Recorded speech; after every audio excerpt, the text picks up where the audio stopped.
Okay. I'm starting over. Hello, I am Mayor Watt. That is my site. I'm the mayor of ohmTown, ohmTown.com. Go over there, become a citizen, or just pick up some news from the various categories and channels that I am developing over at ohmTown.com. So create, news, education, entertainment, social, and technology. Those are the 6 main categories, and then in it 50 channels. And I'm going to be posting every stream over to YouTube and to Twitch and to Twitter and to podcasts and whatnot.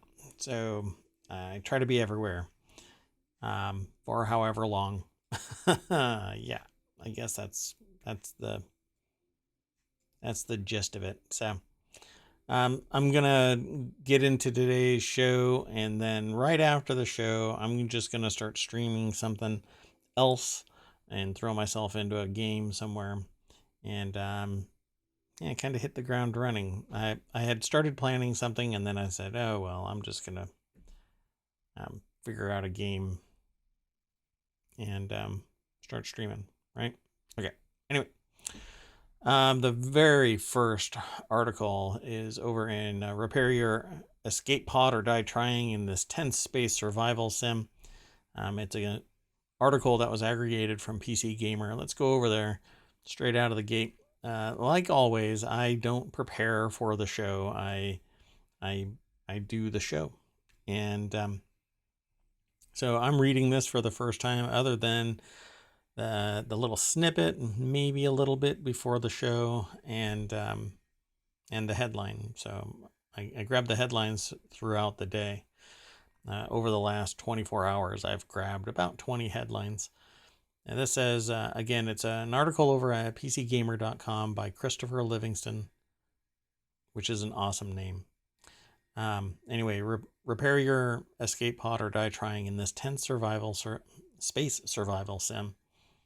And they also say, can you survive a trip through space in a shoddy malfunctioning escape pod? We doubt it. So if this is anything like an escape room, except that you're in space in an escape pod and you have to keep on doing stuff to survive, this will be fun. The author writes, in space, no one can hear you flip through a 35-page technical manual looking for an error code before you asphyxiate to death. But that's what you'll have to do to survive in Tin Can.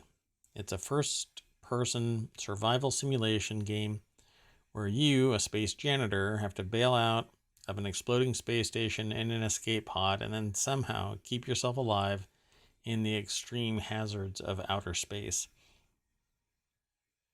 Looks like fun. This is not the video that you will see on the article, though. There is one there, but the one that I was just showing on the stream is not what you should be watching. So if you go and look, it's also on YouTube. Tin Can full release is the article, is the show. Let me see real quick if it's over on Steam. 1 second.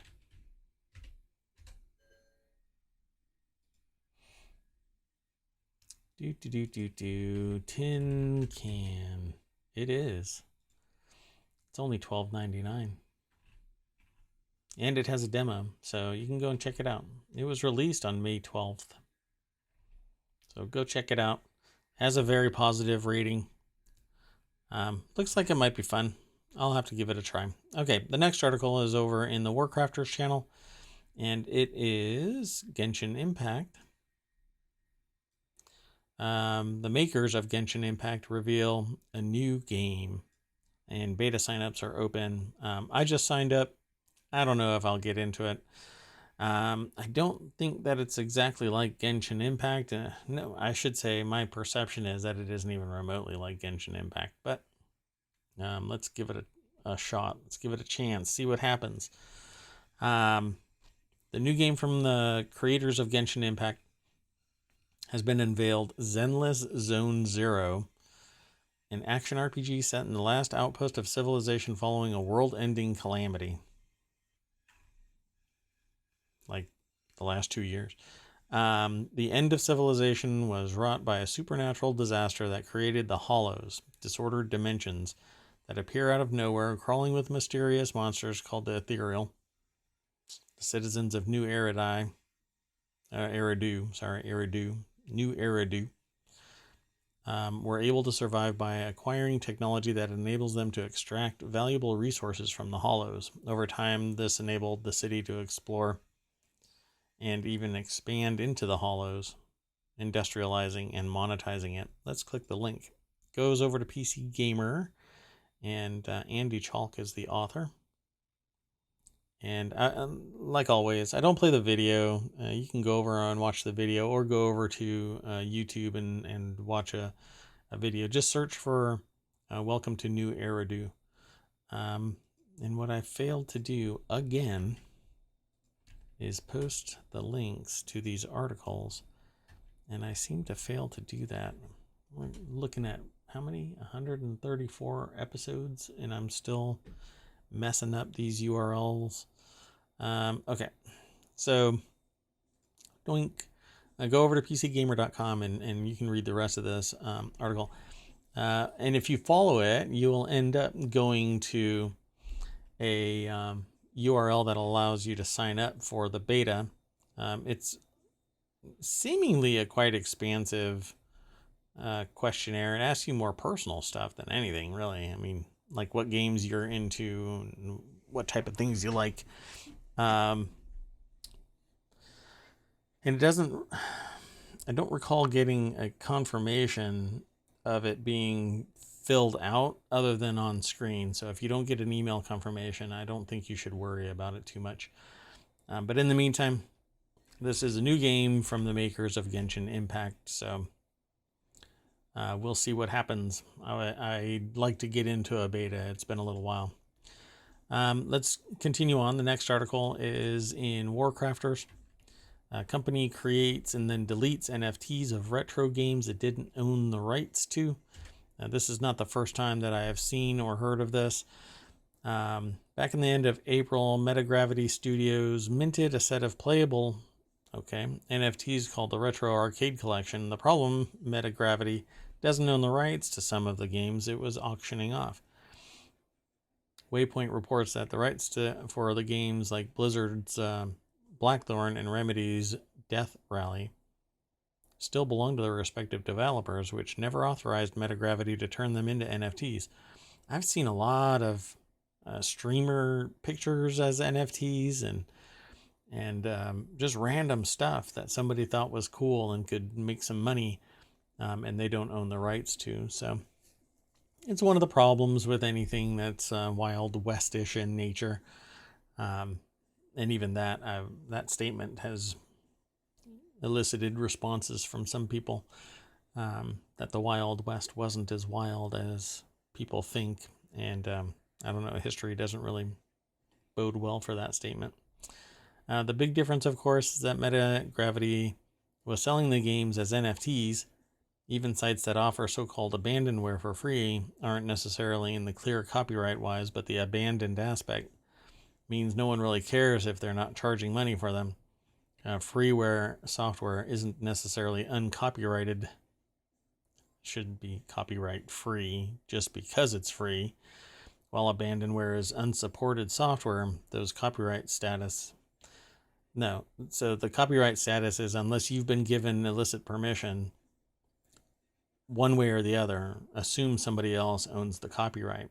Don't assume that it just because it's on the internet makes it free. Oh, I'm surrounded by some people that think that just because it's on the internet it's free. That's not how copyright works. If you do not have permission to sell something, artwork, whatever, then the copyright is somebody else's.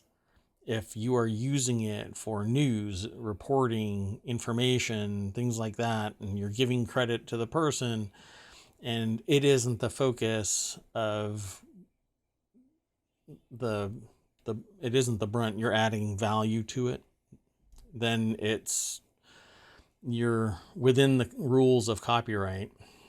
But if you are selling a product, if you're taking somebody else's product and you are selling it wholesale, then yeah, it's kind of a problem. So you have to add value to it if you are even referencing it. So like on the show, I'm referencing the material and I'm talking about it, but I am well, some may say I'm not, but I'm adding value by having a discussion about the material, and I even link to it to drive traffic to it, because I think that it's interesting, and that's my value add, right? But what these people are doing is they're actually taking the software, which is kind of interesting because it is something that I think would be a good purpose for NFTs, which is selling a license to the actual product. If I play a game, it doesn't mean that the game is no longer playable, right? I reached the end of Elden Ring or whatever. I should be able to sell it to somebody else, just like I've done countless other times in history when I owned a CD or a movie or something physical. I own this remote. It's an Apple remote. I own this remote. I can sell it. I used to be able to do that with software, books, all kinds of stuff, but now I can't because the licensing terms have changed. And you no longer have physical representation of what it is that you're licensed now to use. And so this was actually selling a license to abandoned software, which still has a copyright in the creator. The creator of that software still owns the copyright, unless there's a license embedded in there that says this is freeware and anybody can duplicate it for whatever purpose. It has to be explicit. And even then, the person who created the work can revoke that license in time from that point forward whenever they revoke it. So there's a lot of misperception about what copyright is. So let's go over to the source of this. This is an article by PC Gamer, and the author is, I think it's George Jimenez. But correct me if I'm wrong. If you hear this, if you see this and you want to correct me, feel free to correct me. Give me the phonetic pronunciation or call me and we can talk. It turns out abandonware games aren't like couches you find on the sidewalk. And even then, just because you find a couch on a sidewalk doesn't mean that you can just take it. It could be that they put it out there because they're bringing a car around and you just have really poor timing. You have to get permission, unless there's a note on it that says free to good home.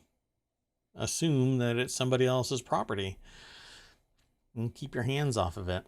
I just don't understand people that think that just because a window is open, you can just reach in and steal my apple pie. No, that's not how it works. You keep your damn hands off property. Okay, anyway. Yeah, so that's pretty much the nuts and bolts of the article. Although if you want to get more into it, then go over to the article and read it. The next article is over in the Hatch Ideas channel. Elon Musk said his team is going to do a random sample of 100 followers of Twitter to see how many of the platform's users are actually bots. Well, I don't like that sample, but, anytime you say anything that even questions the demigod Elon Musk, suddenly people go, well, he's a billionaire. I think he knows what he's doing. 100 followers isn't a pretty good sample for the number of people that are expected to be on Twitter. So you could do better. Add a couple of zeros to that. And even then I might question its ratio between the reality of users and that sample. The sample is just not significant enough. Not for me. Anyway, the article's over at Business Insider, and it's by Kelsey Vlamis. And Elon Musk wants to do a sample of 100 followers. And if you haven't heard, he's put the purchase of Twitter on hold until he can validate the actual valuation of the company. I mean, because if 35% of the users are bots, then it's all bogus valuation. But real daily users, if it is significant enough, then the deal will probably go forward. but imagine spending $44 billion on a product to find out that it's only worth 28, and you had an opportunity to just lose $1 billion and then bow out instead of losing 12.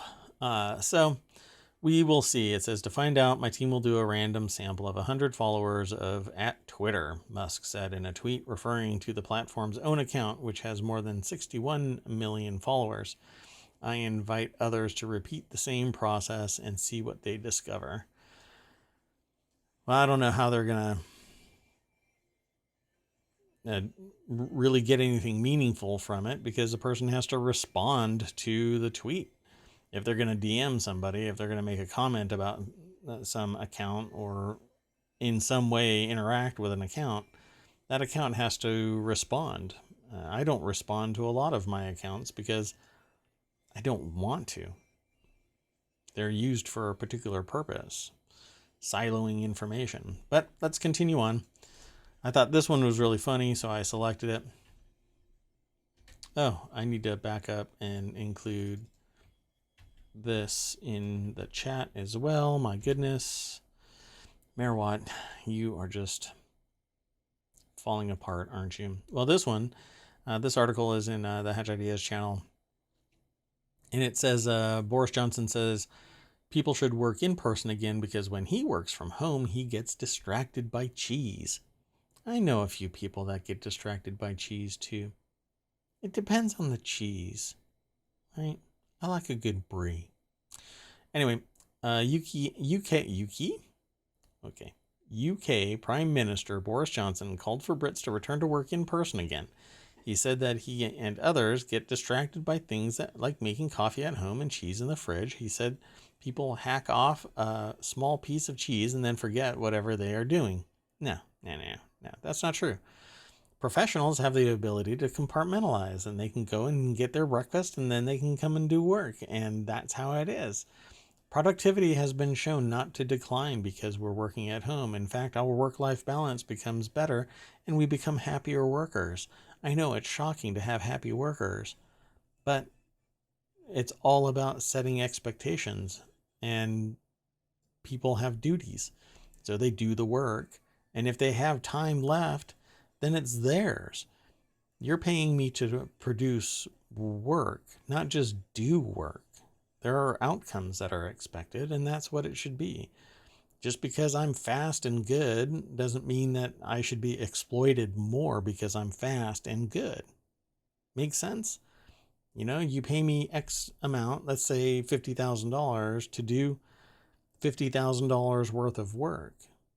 Not, hey, you've got some downtime because you're so good at what you do, so keep on working harder so I can drain you of your entire soul, and I'll make more money even though you've already done your $50,000 worth of value.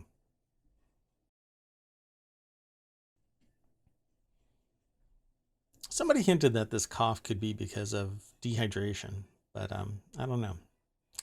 Anyway, let's click this link. It'll take us over to Business Insider, and Azmi Harun, maybe that's how they pronounce it, Harun, wrote this article, and there isn't anything more UK than the Prime Minister saying that he gets distracted by cheese. I mean, this is this is a little bit too on the nose. And so they talk about other things in this article. If you want more statements, and this reference here at the very end, while some companies in the private sector are hoping to lure people back into offices, companies like Airbnb, Twitter, and Spotify have shifted to post-in-office futures, allowing permanent remote work for employees, according to CNBC. I think everybody should spend maximum 2 days in the office. Maximum. If your job has the ability to be done entirely via a computer, you don't need to be in an office. And we can talk about how to make that a strategic objective. I mean, you can impact the performance of your business by allowing people to get to work and maintain a higher quality work-life balance. And that's really what it's all about. I get paid to do work. I don't get paid when I'm traveling to and from work, but it's costing me in my work-life balance. And you're not going to, for a moment, tell me that that's what my salary is based on, because that is absolutely not true. If I'm 4 hours away, I'm still making X amount of dollars. If I'm 15 minutes away, it's not like they take money from me, and they've never anticipated, no employer has ever anticipated your travel time in compensation. Not unless they really want you. It's very rare that location matters if it isn't a government agency, because there's a thing in government called locality pay that's contingent on your state, not in your geographic region, your proximity to the office. So even then, it's not talking about travel time. It's only talking about your geographic location in general. Yeah, there's no fidelity there. You make what you make because you're working from 9 to 5. In this next article, it's in the Continuity Report channel. Elizabeth Olsen never met John Krasinski despite Doctor Strange 2 battle. Quote, I don't know him. Spoilers below for Doctor Strange in the Doctor Strange in the Multiverse of Madness. Perhaps the most shocking moment in Doctor Strange in the Multiverse of Madness is when Elizabeth Olsen's Scarlet Witch is in a conflict. I'll just leave it there. If you're reading, then you might have spoiled it for yourself, but I'm not going to be responsible for it. Anyway, that actor exits the film 10 minutes after making their debut. So I'm going to click this link. It takes us over to Variety. Zach Sharf is the author of this article. And again, as I scroll, there's going to be spoilers. I don't really get spoiled by things, so but let me do something, because I'm probably gonna expose myself to a little bit of upset. But so John Krasinski was the guy who did some, like, over the pandemic, he started up a show called Some Good News or something like that on YouTube, and it was a massive hit, and it's just spiked the ball. People loved it. And then the rumor is that he sold it to somebody else. And let me see if that actually...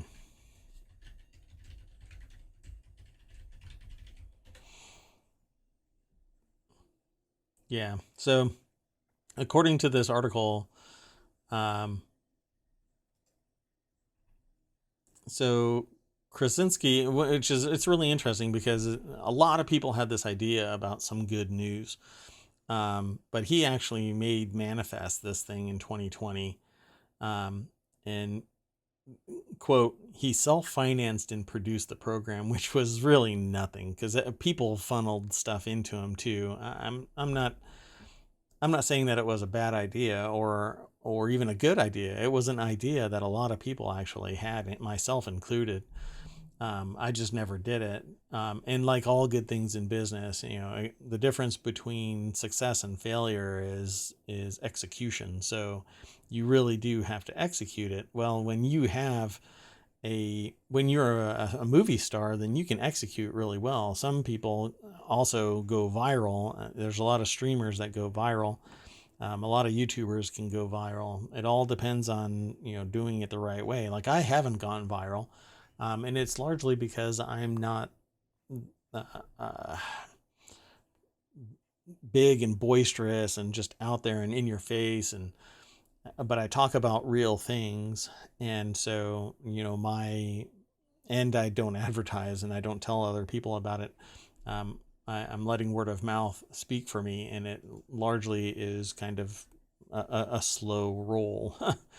But So Krasinski was already a star, and he started up this thing, and then he sold it to CBS, and let's see, a lot of the revenue generated was donated, and I don't know really what the result of it is, but at any rate, so Krasinski's in Multiverse of Madness, and according to Elizabeth Olsen, I don't know him, Olsen revealed while taking the Vanity Fair lie detector test. The question was whether or not John Krasinski is the smartest man on Earth, a reference to the same title Mr. Fantastic holds in the comic books. Olsen added, "I would never assume that an actor would be the smartest man alive." Anyway, I thought it was really interesting, only because of that additional context that I was coming from. Yeah, I don't know, I have no dog in the hunt about Krasinski, but I dig Olsen as Scarlet Witch, so let's continue on. That's all there was really to that. The next article is over on the Hatch Ideas channel, and it's about business, and specifically why the volatile price of aluminum or aluminium matters. Depending on where you are, you'll either say it aluminium or aluminum. From door frames to aircraft to food packaging, how soaring prices will impact the world economy. Again, I think that this is nothing more than profiteering off of the fact that doors are opening now and people want to recover their lost wealth from the pandemic. And so it's being exploitive. Fuel in particular, raw materials producers, and the select few who actually own these companies, not just have a slight little stake in it, tiny little piece of ownership where they say they can own it. No. There are people that are in charge of the machinations of these CEOs that run the companies, the boards that power them, and the investors that drive those boards. Those are the ones that are making the prices increase, and why the volatile price of aluminum cans matter, or aluminum in general matters, becomes a reality because there are people that are saying raise the prices so that I can make more money. So you have supposedly outrageously high cost of goods, yet you're driving the price that's outstripping that margin. And so instead of it being just you having 10% growth, you're still demanding 30% margin, and you're raising the rates to everybody that's consuming it by 50%. So you're getting record profits and record prices, and you're paying for the cost of goods sold and still have juice on the other side of it.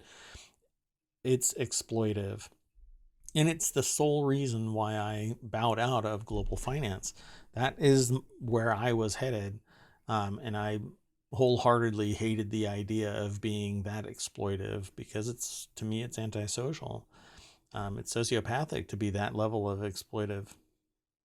You can sit there and say, and I'll argue with anybody about it. I'll discuss it.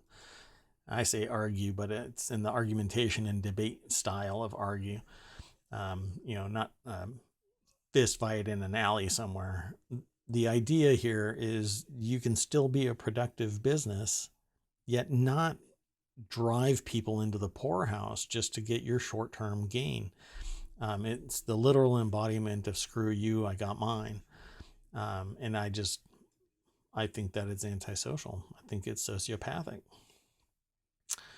This article, though, is over in bbc.com, and it's by Chris Baraniak, or Baraniak.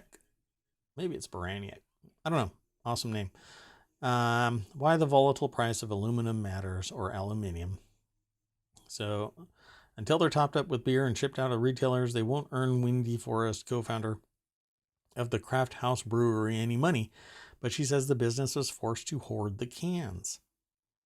We are now sitting on a good 3 months of stock as an insurance policy. The firm used to keep 1 month worth supply of cans in stock, but given the turbulence of the aluminum market, She's worried that suppliers will not be able to meet delivery dates. The price of containers has risen roughly 18%, a headache from Ms. Forrest and her colleagues who have also faced soaring delivery costs. And their individual personal costs have increased as well, right? So everything that they are consuming is increasing at the same level, probably, as what they are raising. They are being told the prices for their containers are raising, so they are raising their prices.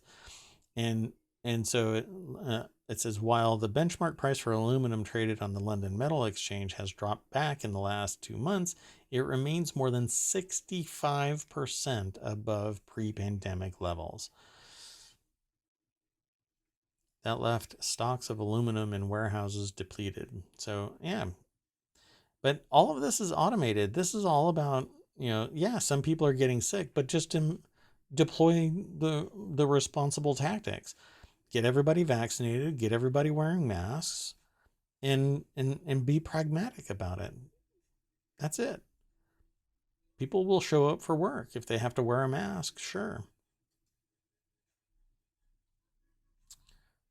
But I still say, if you don't need to show up for work because you can do your work electronically, don't show up for work.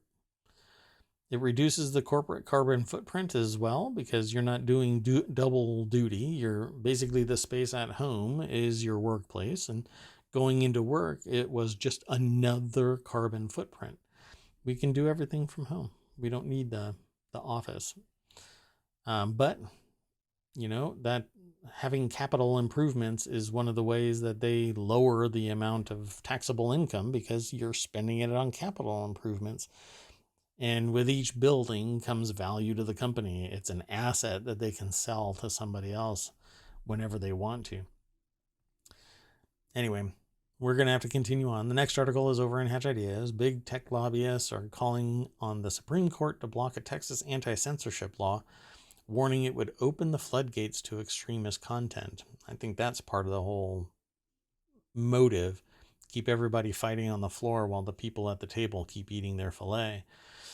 This says the Supreme Court has been urged to block an anti-censorship social media law in Texas. Lobbyists for firms like Google and Facebook said HB 20 would allow extremist content to flourish, and idiocy. It will allow idiocy to flourish. Out and out lies simply because you're in Texas. Because this bill bans an online service that's actually distributing into Texas from banning and silencing people and quote unquote, censoring them. So a similar bill was previously struck down by a Florida judge last year. And that's how it is. There's a minute few who want to spew this garbage, and you end up with lies proliferating on a service. And what I tell people is, if you're going to look up a fact, you better verify the facts, because the references that you make are have to be bound in reality. And if that's just a claim from somebody's random blog, then it's not verified in any way. It has no provenance. So the quality of your writing suffers. The integrity of your particular words suffers, because it's not founded in reality. It's founded in somebody's contrived situation to make whatever it is that's being said a reality. You could say that about me, I suppose. Except that I'm showing you what it is that's providing the information, and you can actually go and look all of this stuff up. But I'm encouraging that. The people that are talking about this stuff, about not being able to block this idiocy, what they are saying is they want to be able to say whatever they want, even if it's out and out fabrication. Well, there's a reason why we have libel and slander laws and other laws that prevent harm being done to other people by what you say and do. Anyway, let's go to the source. This is a BusinessInsider.com article by Geody Man. I think that's Geody. I hope I'm pronouncing it right. So Two leading tech lobby groups have called on the U.S. Supreme Court to strike down a Texas anti-censorship law, according to court documents filed Friday. Good luck. This Supreme Court, I think, is hell-bent on giving rights to the states, even though the states are impacting the entirety of the United States in some of their vitriol and their Looney Tunes. I mean, some of the things that are being said and done are harming more than just protected classes. Texas HB law was reinstated on Wednesday, having been blocked by the Fifth Circuit Court of Appeals last year. The legislation makes it illegal for social media platforms like Facebook and Twitter to block, ban, remove, deplatform, or demonetize users' accounts. No, that should not be happening. The business should be able to do whatever it wants. And companies like Reddit have volunteer moderators who ban because they don't like the 6 words of text that you have been posting repeatedly. That's fine. When it comes true, they don't unban you, though, and they don't apologize in any way, shape, or form.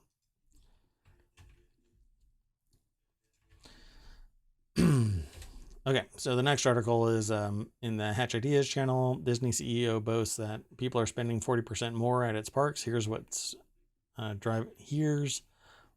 driving up costs.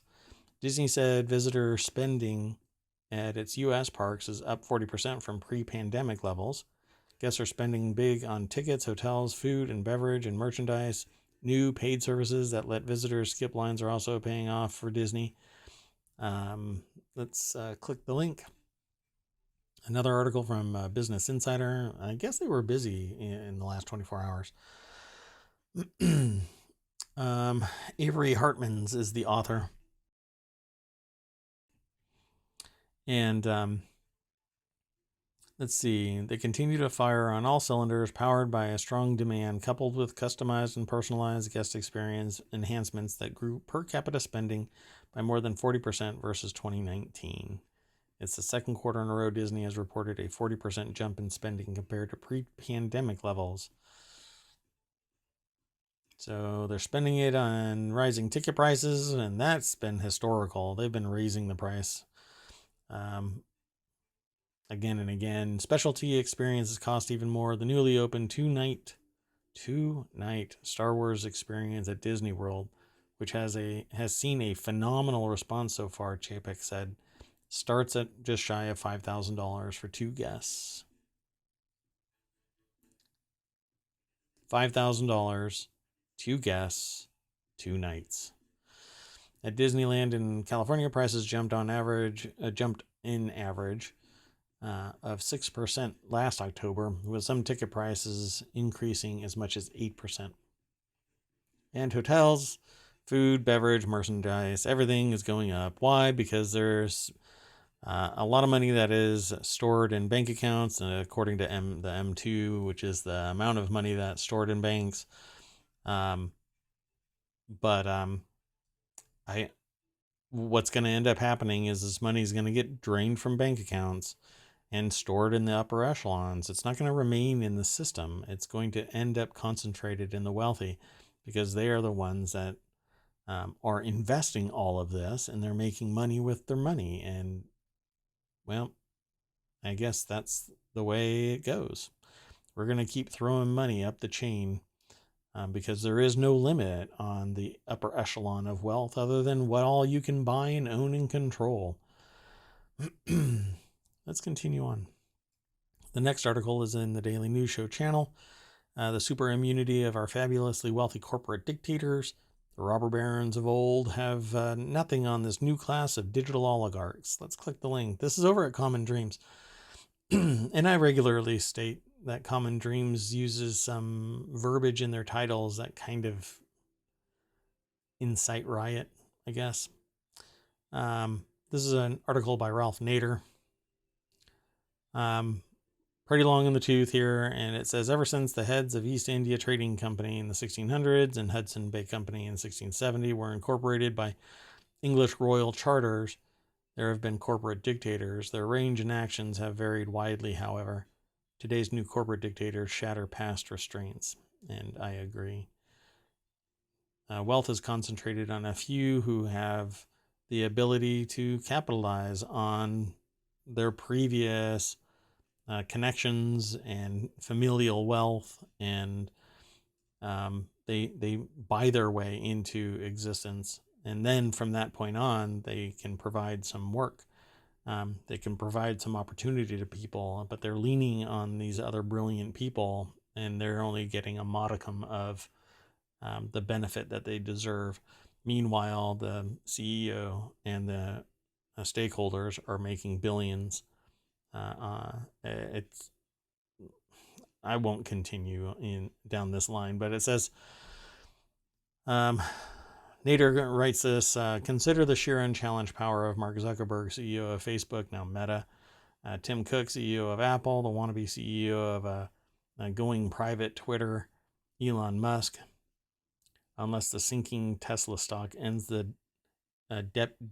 deep acquisition price. Yeah.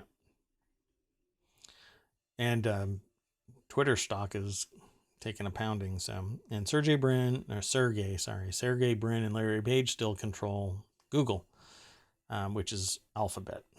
Despite recent stirrings, there are no company-wide unions at these companies, and the prospect for such is still in the distant future. It just takes people to be motivated to do this. But it's not going to change the dynamic. There's going to be a whole lot of people with a lot of money at stake that will do whatever they can to stifle the unionization process. They don't want equality, because you don't get to be a billionaire if everybody has opportunity and equity and are seen as humans. You have to treat everybody as just workers, get to work. The next article is in the Daily News Show. Hundreds of pro-abortion rights protests planned Saturday in response to SCOTUS leak. This is an article that's over at ABC News. I'm going to kind of hustle along with this. Yeah. Hundreds of pro-abortion rights protesters planned for Saturday. Whoa. No autoplay. That's just bad form. Anyway, Meredith DeLiso is the author of this over at ABC News. And if you're listening to this, then you've already missed much of anything planned. And it says Women's March and Planned Parenthood are among the organizations behind more than 450 demonstrations nationwide, which are anticipated to draw hundreds of thousands of people. Good. You can't scream, I have rights, and then take them away from other people. That's just not how this should work. You cannot be a freedom fighter and then demand that other people lose rights over their own body. It's such a horrible perspective, and again, sociopathic, antisocial. You are trying to take rights away from other people while demanding that you keep your rights. Nobody's taking your rights away, but you are being the person that is keeping others from having their rights that have been enshrined for 40 plus years. I think your brain is broken.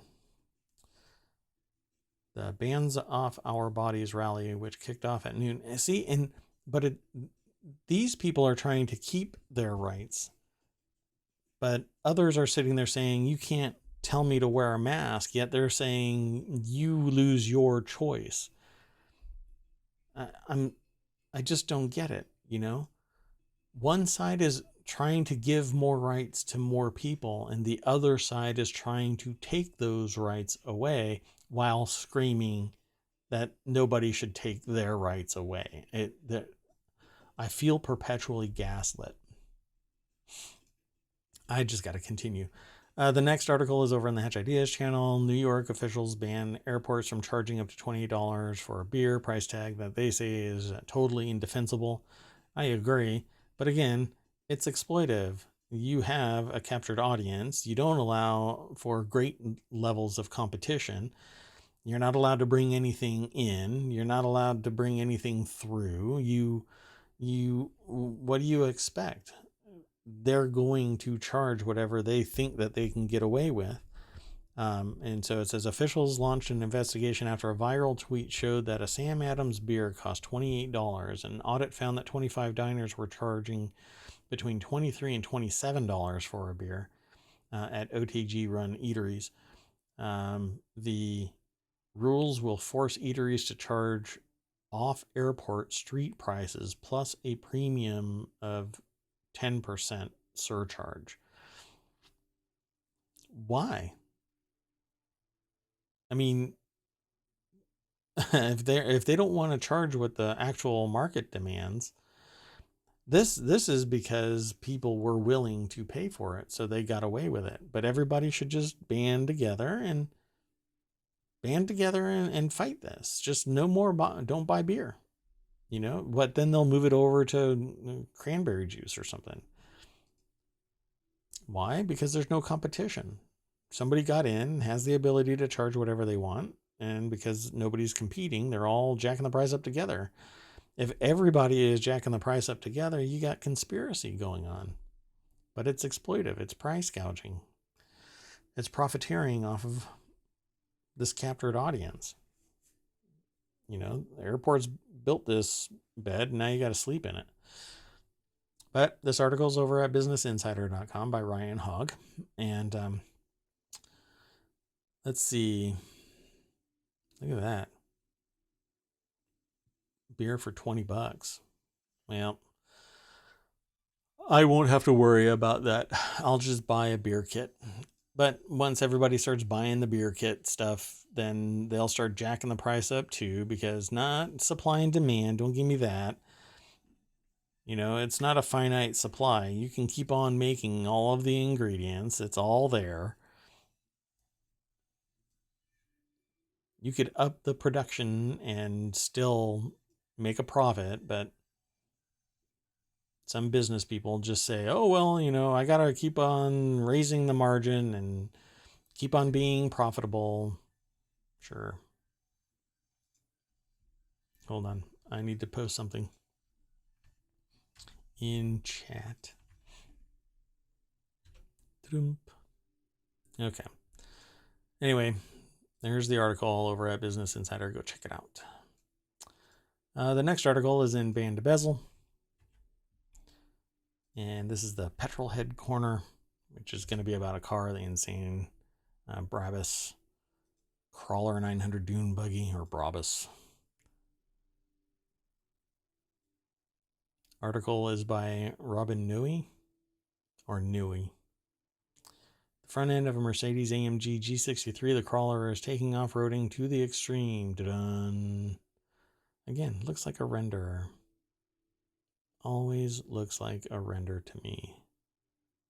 And I don't know why. I think it's HDR, and that's why the colors don't really line up. Anyway, you can read more about this if you go over to monochrome-watches.com. And again, the author is Robin Nui, or Noi, Nooy. I can't really say much about this. I just think that it's really interesting. And it has a, let's see, enlarged engine to 4.5 liters, produces a monstrous 900 brake horsepower. It also produces 1250 nanometers of torque.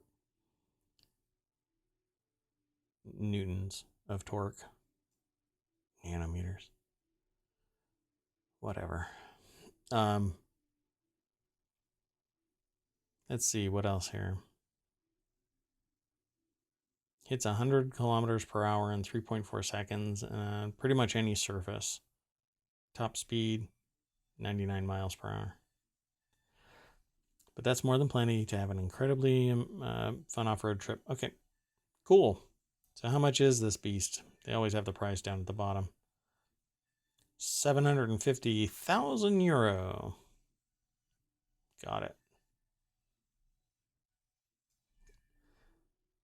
I like to go to that website just to be shown how far away I am from ever owning any of this. So this next article is one of these ones that I have. This isn't the exact thing, but I've shown something proximate to it. Doctor planning womb transplant to allow transgender woman to carry children. A doctor in India is planning a womb transplant to allow a transgender woman to carry children.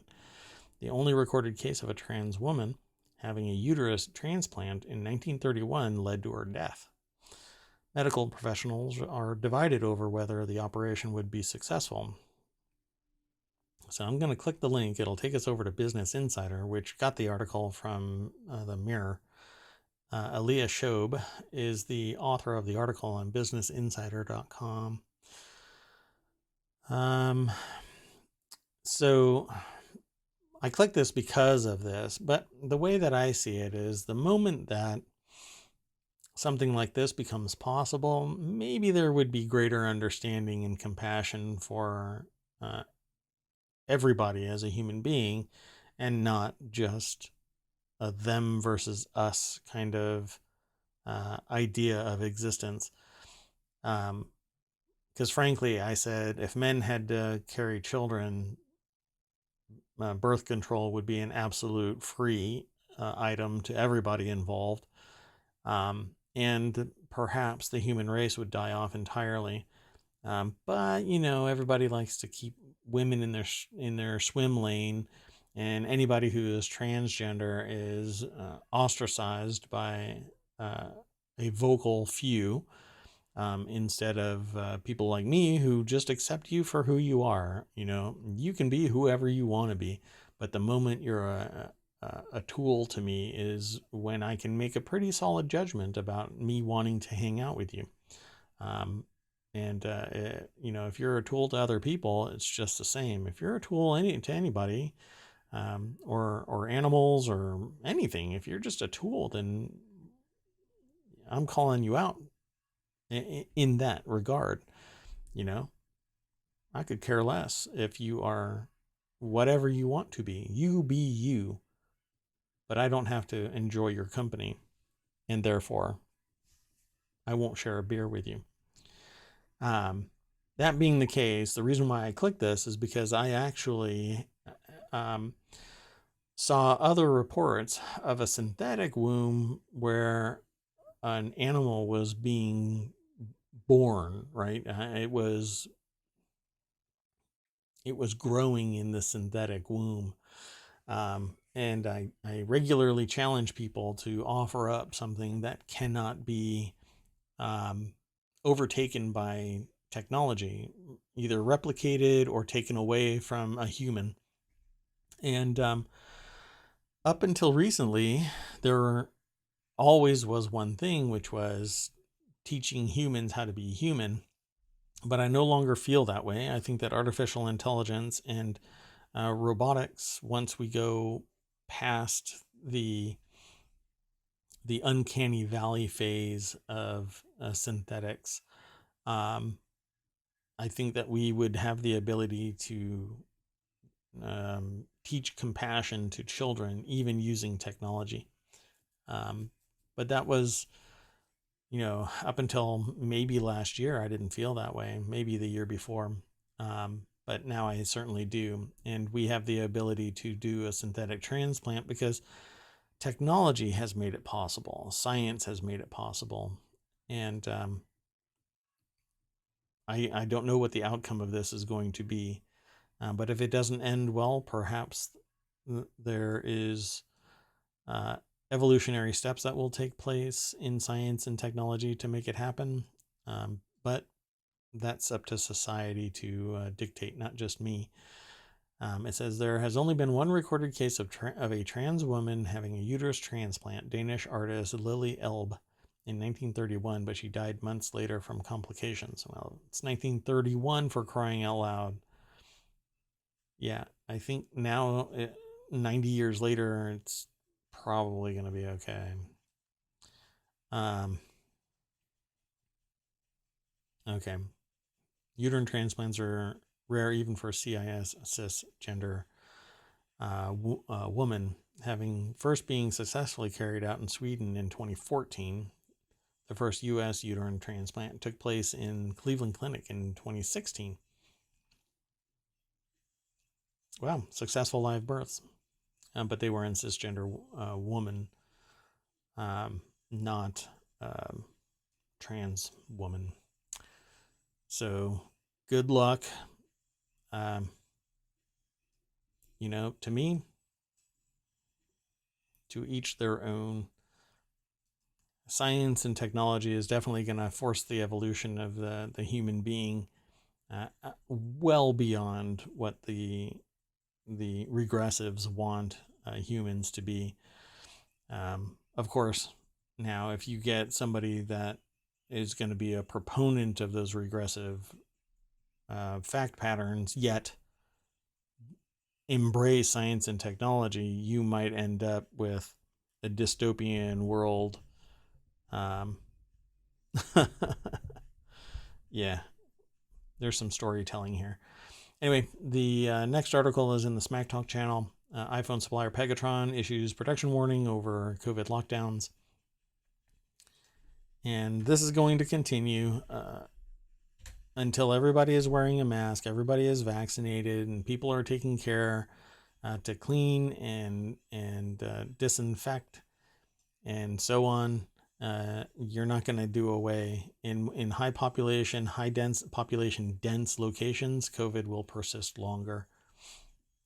So let's click this link. It'll take us over to appleinsider.com, and Malcolm Owen is the author. And there you go. Look, none of these people are wearing a freaking mask. So when was this picture taken that these people aren't wearing a damn mask? That alone right there just caused COVID to spike. Apple assembly partner Pegatron has advised production at a factory in Shanghai has been impacted by the COVID-19 lockdown, a warning that could harm the manufacturing of iPhones and other products. So this is me talking now, expect your electronics to start going up in price again. They've got to keep their 30% margin, and it's tough to pay a CEO $400 million without raising those prices. So the next article, and the final one for today, is a Harvard nutritionist and brain expert avoids these 5 types of foods that can make you feel tired and stressed. So let's find out what they are. And it says, if you're constantly feeling tired and stressed, evaluating your diet might be a good place to start. Harvard nutritionist and brain expert Dr. Uma Naidu shares the types of food she avoids at grocery stores to maintain healthy energy levels and a happy brain, and what to eat instead. So this is an article over in CNBC, and Dr. Uma Naidu is a contributor to this and the author of this article, and it says processed foods. So avoid processed foods. Okay. Yeah, so everything really. Instead of buying processed foods, I recommend reaching for nutrient-dense whole foods like fresh or vegetables, like fresh. What, fresh food? All right. Okay. Or vegetables and clean proteins like organic grass-fed beef and wild or sustainably caught fish. Well, I hate to break it to you, but you can't have organic grass-fed beef as a sustainable process in cities. It's just not possible. And it'll be wildly priced out of the general consumer's ability to get. And if it's too low in price, then everybody will get it before, and other people will get it well before others. It'll be an empty shelf kind of a thing. Wild and sustainably caught fish. Well, hate to break it to you, but there is heavy metals in all fish, and now plastic is being found in fish. All right. You can do microgreens at home in your basement, and they'll be fresh, including vegetables you can grow in your own backyard if your HOA allows you to. Or I don't know, you have a yard because you're living in an apartment in New York. All right. So avoid processed foods. That's like my doctor saying, get healthy. Hey, everything is fine with you, but you need to get healthy. Industrial seed oils. Okay. Opt for anti-inflammatory alternatives like extra virgin olive oil or avocado oil. Well, you can't get avocado oil. And extra virgin olive oil, sure, as long as it can be purchased. Prices are going up. Anyway, all of these other industrial seed oils, highly processed oils created from the byproduct of abundant crops. These include corn, grape seeds, soybean, sunflower, and palm oils. Yeah. They become incredibly high in inflammatory omega-6 fatty acids and devoid of anti-inflammatory omega-6, which promotes brain health. Okay. Let's see what we can do, folks. Let's see what we can do. And added and refined sugars. I've actually slipped a couple of times in the last month.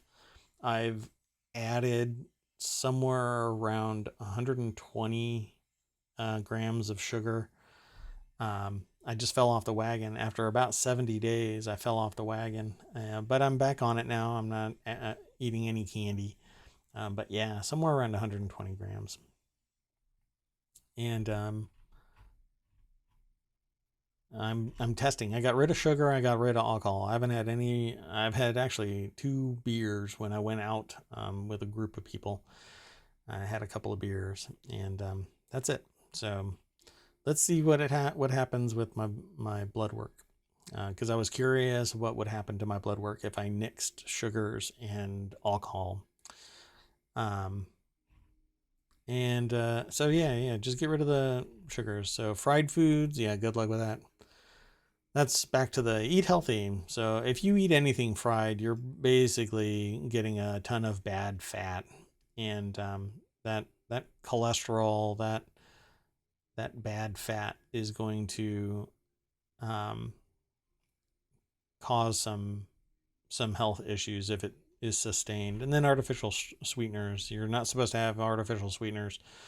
It's all just chemistry, and so it says to cut down on artificial sweeteners, put natural sweeteners like honey and agave nectar in your beverages. So good luck with that. With bees getting killed in airports because of people derping. Yeah, try to avoid it wherever possible.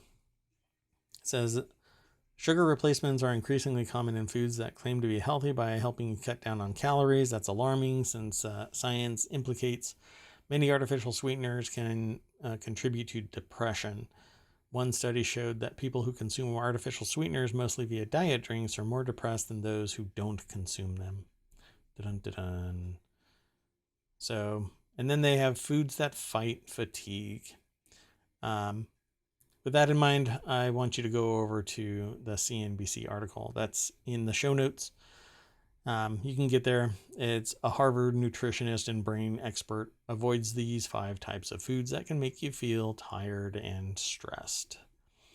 Okay, and with that in mind, I'm going to take a short break, and then I'm going to be back. I'll take you to the front page of ohmTown, and hit refresh.